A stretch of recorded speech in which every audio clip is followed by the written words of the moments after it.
Nous débutons aujourd'hui l'étude du livre sans doute le plus fascinant de toute la Bible, le livre de l'Apocalypse. Alors ils ont dû dire non, c'est pas possible puisqu'il est issu de la tribu de Juda. Il peut être, il peut être roi, mais il ne peut pas être notre souverain sacrificateur.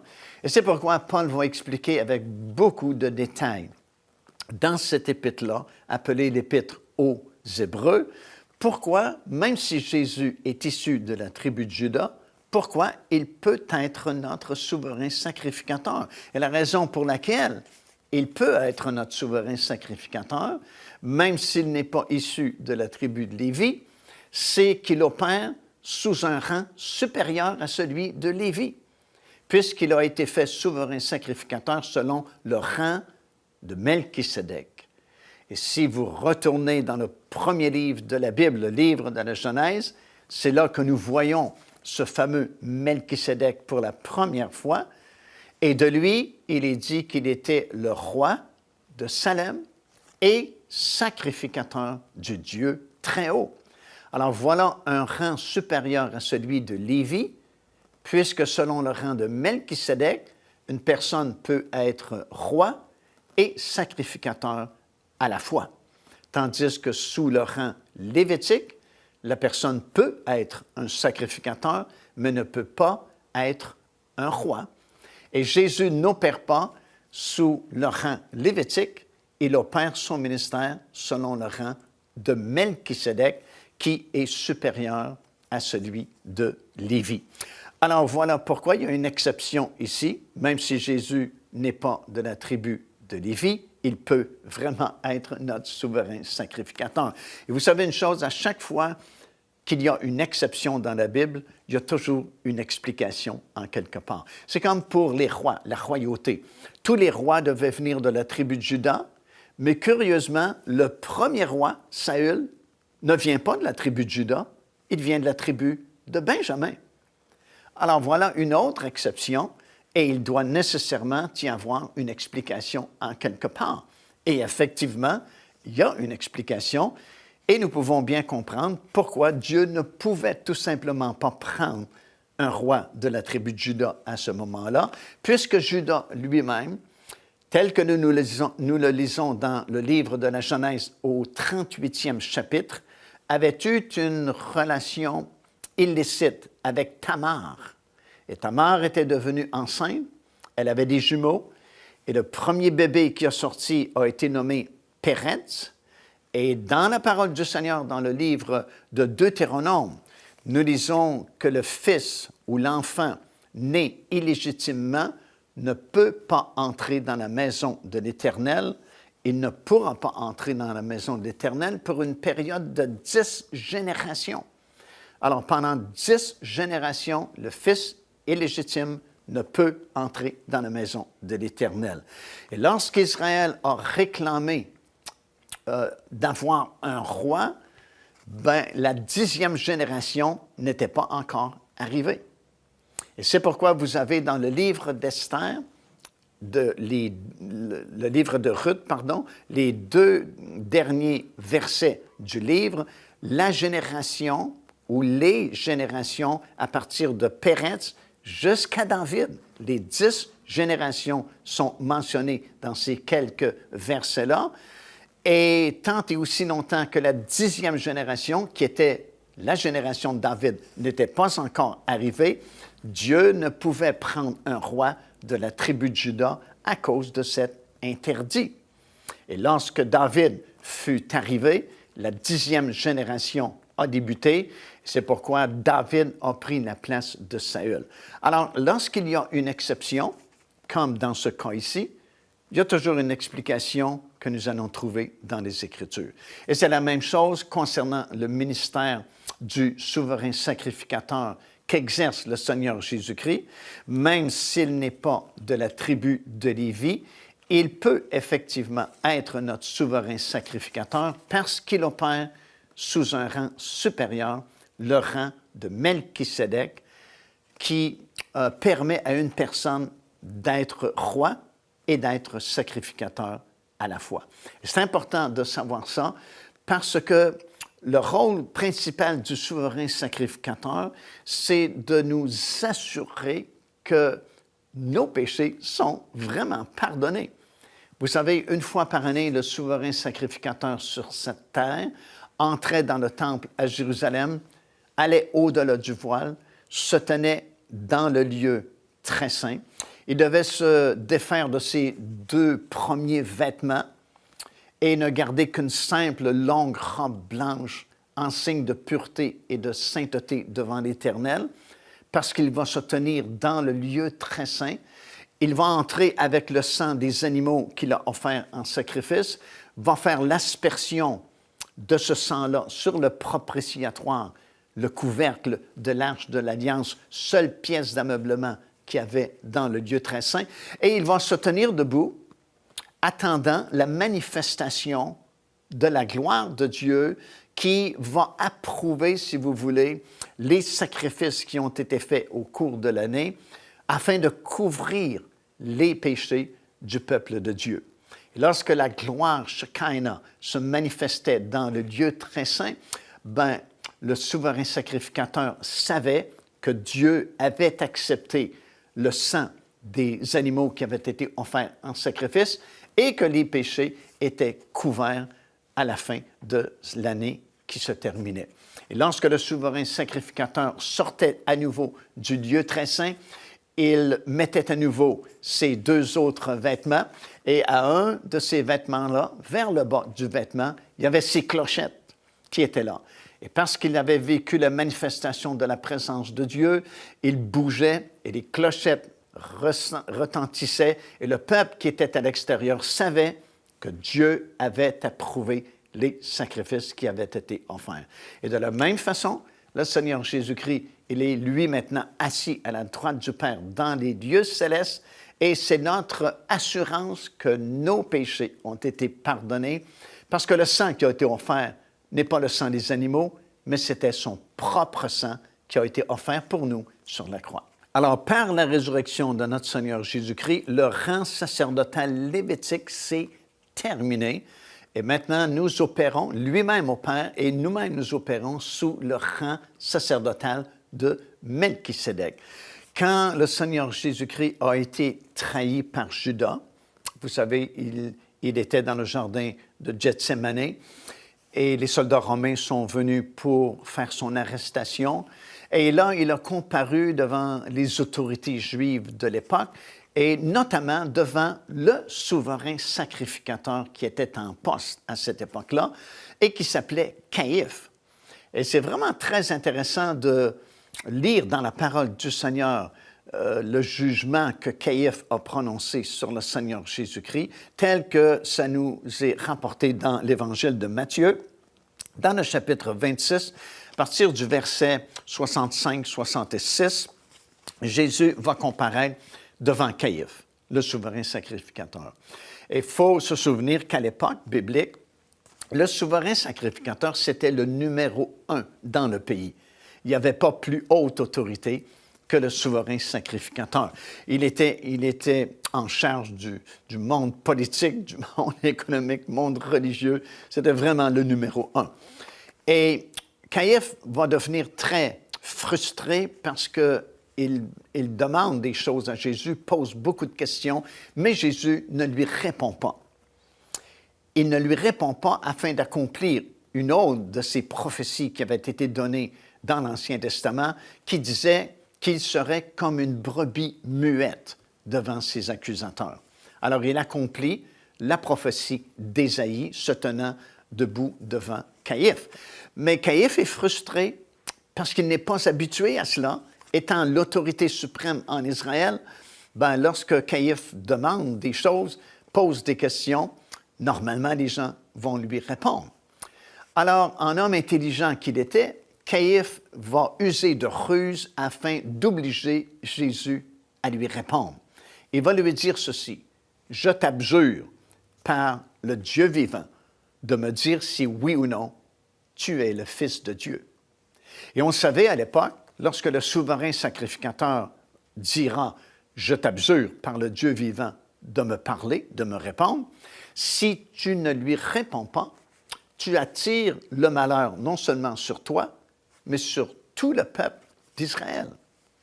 Alors Jésus sait qu'il doit répondre à ce moment-là et va répondre par l'affirmative. Il va déclarer qu'il est vraiment le Fils de Dieu en lui disant « Tu l'as dit ». Et il va citer une partie du psaume 110. Et c'est vraiment très intéressant parce que c'est dans le psaume 110 que Dieu va jurer que Jésus-Christ est souverain sacrificateur selon le rang de Melchisédek ou l'ordre de Melchisédek. Et lorsque Jésus va répondre cela à Caïphe, Caïphe étant le souverain sacrificateur, connaît très bien la loi, connaît très bien les Écritures, et il sait de façon pertinente qu'un jour, le véritable souverain sacrificateur viendra. Et qu'à partir de ce moment-là, on n'aura plus besoin du sacerdoce selon le rang lévitique, puisque le souverain sacrificateur parfait sera venu. Et nécessairement, il doit penser aussi à ce moment-là, alors que Jésus est devant lui, à cette prophétie qu'il avait donnée, bien malgré lui, alors que les pharisiens et tout le Sanhédrin s'étaient réunis encore une fois pour trouver des moyens de tuer Jésus, de se débarrasser de lui.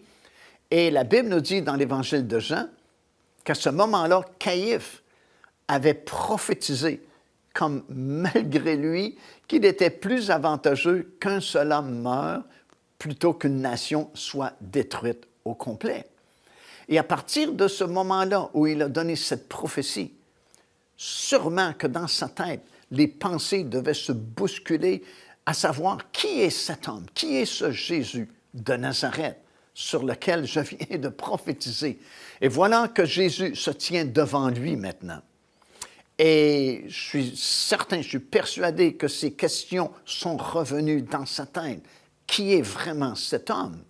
Et lorsque Jésus va faire cette déclaration en citant le psaume 110, qu'il est le véritable souverain sacrificateur qui devait venir un jour, bien peut-être qu'à ce moment-là, Caïphe a vraiment compris qui était le Seigneur Jésus-Christ.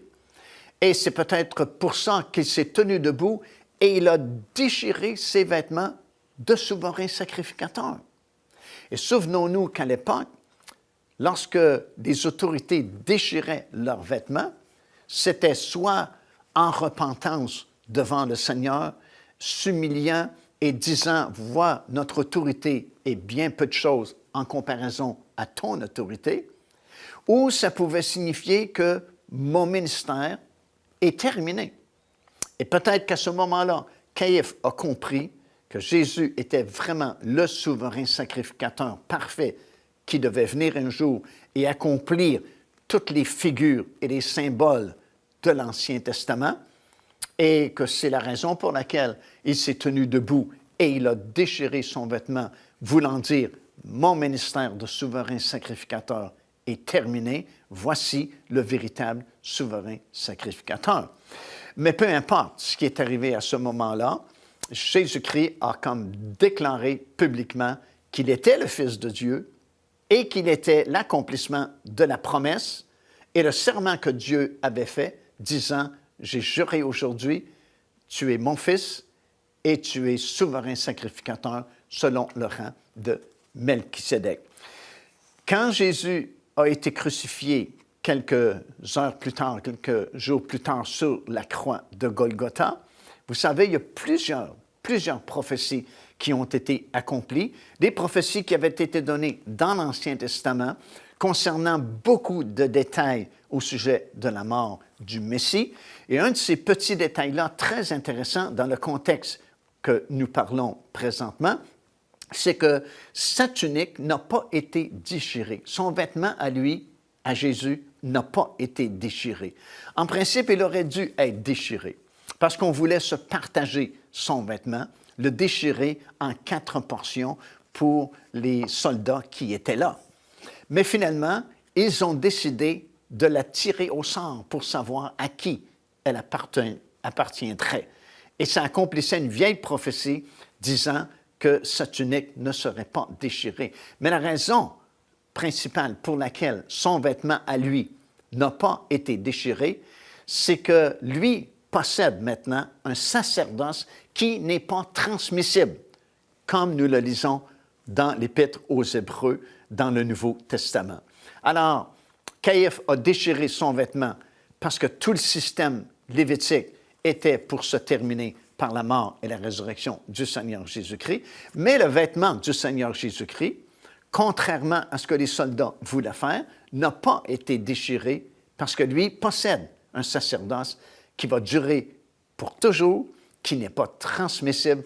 Il est pour toujours notre souverain sacrificateur à la droite du Père, là-haut, dans les lieux célestes. Et lorsqu'il a donné sa vie sur la croix de Golgotha, par contre, le voile qui séparait le lieu saint du lieu très saint, lui a été déchiré sans le secours d'aucune main humaine. Il a été déchiré de haut jusqu'en bas parce que ça signifiait que tout le système de l'Ancien Testament était maintenant terminé puisqu'il était accompli par le sacrifice parfait du Seigneur Jésus-Christ. On n'avait plus besoin de temple à Jérusalem. On n'avait plus besoin du lieu saint ni du lieu très saint. On n'avait plus besoin du voile.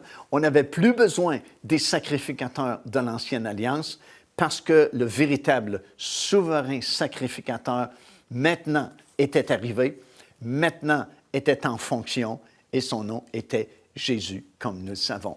À cette époque-là, on considérait le voile comme le pan de la robe de Dieu. Comme Ésaïe, dans le 6e chapitre, a eu la vision du trône céleste et il avait décrit Dieu, le trône, et il a dit le pan de sa robe remplissait le temple. Alors, lorsque Jésus est mort sur la croix de Golgotha, le pan de la robe de Dieu s'est déchiré, le voile a été déchiré, signifiant que tout le système de l'Ancien Testament, tous les ombres, toutes les figures et les images, les représentations, les symboles de l'Ancien Testament étaient désormais accomplis dans l'œuvre que Christ venait de faire sur la croix de Golgotha. Alors, nous sommes dans la deuxième partie du livre, l'histoire terrestre de l'Église. Et dans le 2e et le 3e chapitre du livre de l'Apocalypse, nous avons une vue, si vous voulez, panoramique et prophétique de toute l'histoire terrestre de l'Église du Seigneur. Comme j'ai mentionné auparavant, l'Église n'est pas une institution éternelle, c'est-à-dire que l'Église n'a pas toujours existé et elle n'existera pas toujours non plus. Elle a débuté lorsque le Saint-Esprit est venu sur les 120 disciples dans la chambre haute et son histoire sur la terre se terminera au son de la trompette alors que les morts en Christ ressusciteront et ceux qui seront vivants à ce moment-là seront changés en un instant, en un clin d'œil et monteront dans les airs à la rencontre du Seigneur. En fait, c'est à Banias, dans le nord d'Israël, que Jésus a fait sa déclaration de son intention de construire une Église. Nous lisons au sujet du Seigneur Jésus qui a décidé de monter jusque dans le nord d'Israël, dans un endroit qui s'appelait à l'époque biblique Césarée de Philippe. Aujourd'hui, cet endroit s'appelle Banias et c'était un endroit autrefois vraiment terrible parce qu'on faisait des sacrifices humains et il y avait beaucoup d'occultisme qui se pratiquait dans cette région-là. D'ailleurs, c'était un dieu Pan qu'on servait, qui veut dire terreur, et cet endroit a été choisi par le Seigneur Jésus-Christ pour faire sa grande déclaration qu'il bâtirait son Église.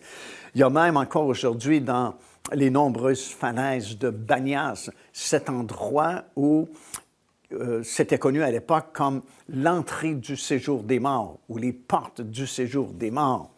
Et vous savez, Jésus a déclaré qu'il bâtirait son Église et que même les portes du séjour des morts, voulant dire toute la puissance satanique, toutes les forces occultes ne pourraient rien contre son Église.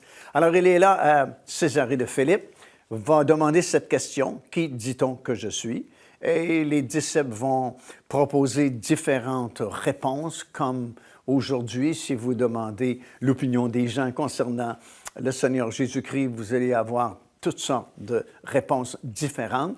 Mais Pierre s'est distingué parmi le groupe en disant « Tu es le Christ, le Fils du Dieu vivant. Et Jésus lui a dit, « Tu es heureux, Simon-Pierre, car ce n'est ni la chair ni le sang qui t'ont révélé cela, mais c'est mon Père là-haut dans le ciel qui t'a révélé ces choses. » Et il va répondre, « Toi, tu es Pierre, et sur cette pierre, je bâtirai mon Église. » Non pas sur l'apôtre Pierre, bien sûr, mais sur cette révélation que Pierre a donnée, « Tu es le Christ, le Fils du Dieu vivant. » Alors Jésus dit, c'est sur cette révélation-là que je vais bâtir mon Église. C'est la première fois dans la Bible que le mot « Église » apparaît dans l'Évangile de Matthieu, dans ce 16e chapitre et au verset 18. Et à compter de ce moment-là, nous savons que l'intention du Seigneur Jésus-Christ, c'est de construire une Église. Bien sûr, les apôtres à ce moment-là ne savaient pas exactement ce que Jésus avait dans la tête, ce qu'il voulait construire, parce qu'il n'y avait pas d'Église, évidemment, qui existait. S'il avait dit « Je bâtirai ma synagogue », ils auraient tous compris et su ce que Jésus voulait construire. Mais il n'a pas dit « Je construirai ma synagogue », mais il a dit « Je construirai mon Église et les portes du séjour des morts ne prévaudront point contre elle. » Alors, quelque temps plus tard, lorsque le Saint-Esprit est descendu sur les disciples dans la chambre haute, ce fut le début de la construction de l'Église du Seigneur Jésus-Christ. Aucun prophète de l'Ancien Testament avait reçu la révélation de l'Église, vraiment. Pourquoi? Parce que, comme Paul va expliquer aux Éphésiens plusieurs années plus tard, l'Église, c'était un mystère caché de tous les temps, qui n'était pas révélé aux prophètes de l'Ancien Testament. C'était un mystère caché parce que, tout d'abord, le Seigneur Jésus-Christ devait se présenter à son peuple afin d'être accepté comme leur Messie. Et si le peuple d'Israël avait reconnu son Messie, son roi, lorsque Jésus s'est présenté à eux, le royaume de Dieu aurait déjà été établi sur la terre il y a plus de 2000 ans passés maintenant. Mais comme nous le savons, le peuple juif n'a pas reconnu son roi, son Messie, et ils ont rejeté le roi, et en rejetant le roi, bien sûr, ils ont rejeté du même coup le royaume qui aurait pu être établi. Alors, lorsque les temps sont venus, Jésus est né dans ce monde. Il est né à Bethléem, comme nous le savons, selon les prophéties qui avaient été faites dans l'Ancien Testament. Il devait naître à Bethléem parce qu'il devait devenir l'agneau de Dieu qui serait offert en sacrifice sur la croix de Golgotha, afin que quiconque croit en lui ne périsse point, mais ait la vie éternelle. Et c'est à Bethléem, justement, que toutes les brebis qui étaient offertes au temple dans l'Ancien Testament étaient élevées. C'est là qu'on élevait les brebis, c'est là qu'on achetait les brebis qui étaient vendues pour être offertes en sacrifice dans le temple à Jérusalem. Alors, il fallait bien que l'agneau parfait de Dieu puisse naître au même endroit, à Bethléem, et ce fut le cas, c'est à Bethléem que Jésus est né. Les anges ont dit aux bergers qui étaient avec leurs brebis dans le champ des bergers, dans l'Évangile de Luc, dans le 2e chapitre et au 12e verset, voici ce que les anges ont déclaré. « Voici à quel signe vous le reconnaîtrez. Vous trouverez un enfant emmailloté et couché dans une crèche ou une mangeoire. » Cet endroit où les bergers étaient avec leurs brebis s'appelait Migdal-Éder. Et Migdal-Éder signifie « tour du troupeau ». En fait, nous apprenons dans Genèse chapitre 35 et au verset 21 que c'est à cet endroit que Jacob dressa sa tente lorsque finalement il est arrivé à Bethléem. Dans le livre plutôt de Michée, dans le 4e chapitre et au verset 8, nous lisons une prophétie concernant cet endroit-là, Migdal-Éder, qui va comme ceci.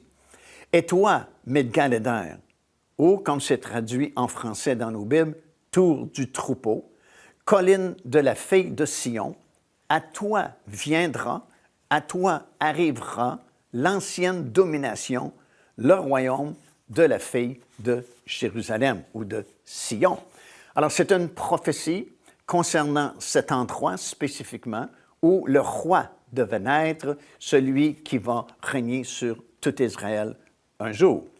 Dans ce chant des bergers, c'est vraiment très intéressant parce que tout d'abord, les anges sont apparus aux bergers et on sait qu'à l'époque, les bergers n'étaient pas vraiment des gens très crédibles et souvent les bergers racontaient toutes sortes d'histoires, mais les anges sont apparus aux bergers parce que eux, c'était des gens simples qui allaient comprendre justement ce que les anges diront comme message. Et les anges ont dit, vous reconnaîtrez cet enfant parce qu'il sera comme emmailloté et couché dans une mangeoire. Et dans ce chant-là des bergers, il y avait cette tour qui s'appelait justement la tour du troupeau, qui consistait en 2 étages. En haut, c'était le superviseur qui surveillait pour ne pas que les bêtes sauvages tuent les brebis. Et en bas, c'était un peu la salle d'accouchement. Et les petites brebis qui naissaient, on les emmaillotait justement pour ne pas qu'elles soient blessées. Alors, lorsque les anges ont donné ce message et que les bergers se sont rendus à l'endroit où les anges avaient indiqué et qu'ils ont vu l'enfant emmailloté dans une mangeoire, ils ont bien compris, c'était l'agneau parfait de Dieu qui devait venir. Alors, c'est pourquoi Jésus devait naître à Bethléem. Il était cet agneau parfait qui serait plus tard offert en sacrifice sur la croix afin que nous puissions connaître la vie éternelle, être sauvés. Alors, il a grandi à Nazareth. Bien sûr, il y a eu un séjour en Égypte.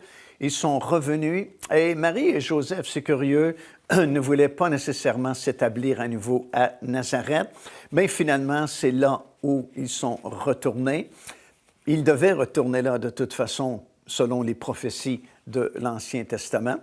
Et vers l'âge de 30 ans, il a ressenti que le temps était venu de quitter ses parents, quitter le petit village de Nazareth de l'époque pour se rendre au Jourdain et débuter son ministère public. Il s'est rendu au Jourdain et, comme nous le savons, il y a eu ce baptême qui a été fait entre Jésus et Jean-Baptiste, mais en réalité, ce n'est pas le baptême chrétien comme souvent on le comprend, parce que bien sûr, le baptême chrétien n'existait pas encore. Le baptême chrétien n'a été institué qu'à la fin du ministère terrestre du Seigneur Jésus, alors qu'il avait déclaré avant de retourner vers son Père là-haut dans le ciel, il avait donné cette grande commission à ses disciples d'aller par le monde entier et d'annoncer la bonne nouvelle, les baptisant au nom du Père, du Fils et du Saint-Esprit. Alors, lorsque Jésus s'est rendu au Jourdain, le baptême chrétien n'existait pas encore,